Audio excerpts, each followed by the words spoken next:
আজকের আলোচনার বিষয় বাচ্চা না হয়েও বুকে দুধ। অনেকেই জানতে চেয়েছেন বাচ্চা হওয়া ছাড়া কি মেয়েদের বুকে দুধ আসে। কেউ কেউ আবার বিভিন্ন অনলাইন পোর্টালে পড়েছেন দীর্ঘ 2 ঘন্টা চুষতে পারলে দুধ বের করা সম্ভব, এমনকি 14 বছরের মেয়ের বুক থেকেও।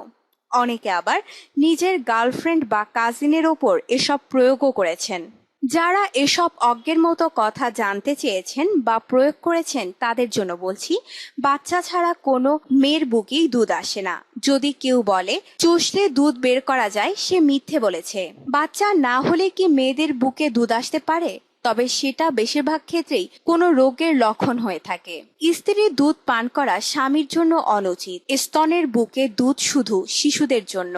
হ্যাঁ, যদি এমন হয় যে স্বামীর এমন কোনো অসুখ হলো যার জন্য ডাক্তার বলেছেন মানুষের দুধ পান করলে এর নিরাময় হবে, তবে সেই ক্ষেত্রে বুকের দুধ পান করা যাবে। অন্যথায় স্ত্রীর বা অন্য কারোর বুকের দুধ পান করা স্বামী বা অন্য কোনো পুরুষের জন্য মাকরুহ হবে।